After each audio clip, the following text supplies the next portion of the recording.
Até os anos de 1970, a Barra da Tijuca era assim: montanhas, mares, lagoas e mato, muito mato.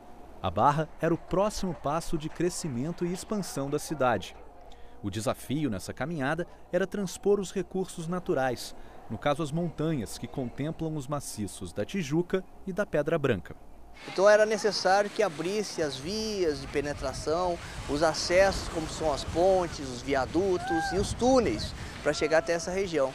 Então durante a década de 60, 70, foram abertas exatamente essas vias de acesso.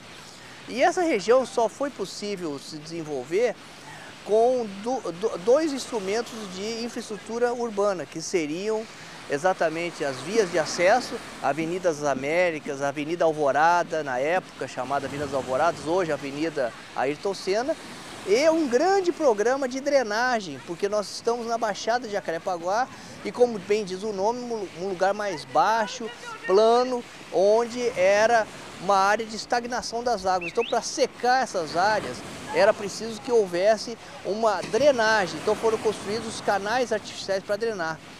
Mas isso para receber as primeiras pessoas, primeiros contingente populacional, digamos assim, os desbravadores da Zona Oeste carioca. Essas obras propiciaram a ocupação inicial do território.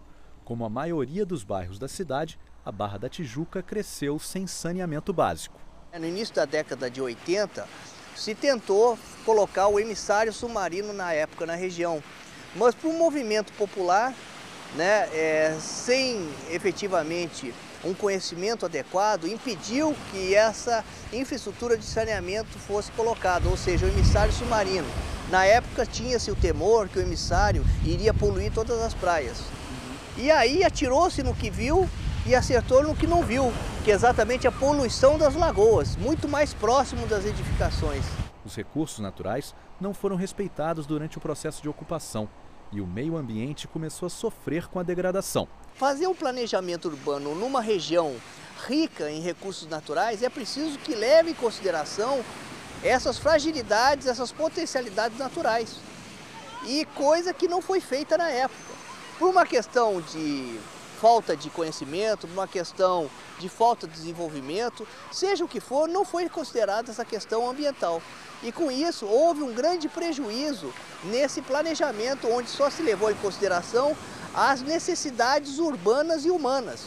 Não se levou em consideração as necessidades e as possibilidades naturais da região. Para ele, é possível reverter o quadro de degradação ambiental do bairro e da cidade como um todo.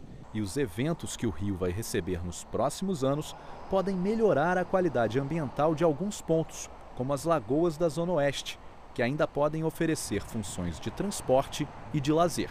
As lagoas da Barra não servem só ou apenas para o cenário paisagístico. Ela pode ser aproveitada por um sistema de transporte aquaviário, onde vai desafogar o trânsito vicinal, o trânsito secundário dessa região. Tudo isso é um serviço que a lagoa pode oferecer e a gente não percebeu ao longo dos anos. E esse passivo ambiental fez com que grande parte das lagoas estejam totalmente assoreadas. Então hoje, para consertar isso, ficou muito mais caro, consertar isso do que ter feito o planejamento anterior. Nós precisamos de um amplo programa de dragagem, coisa que o governo do estado está executando em função das obrigações dos cadernos de obrigações das Olimpíadas. A grande questão que a gente colocou é que a gente tem que integrar o meio urbano com o meio natural. Então ela precisa manter a infraestrutura ambiental para ter uma melhor qualidade de vida, para sustentar a cidade.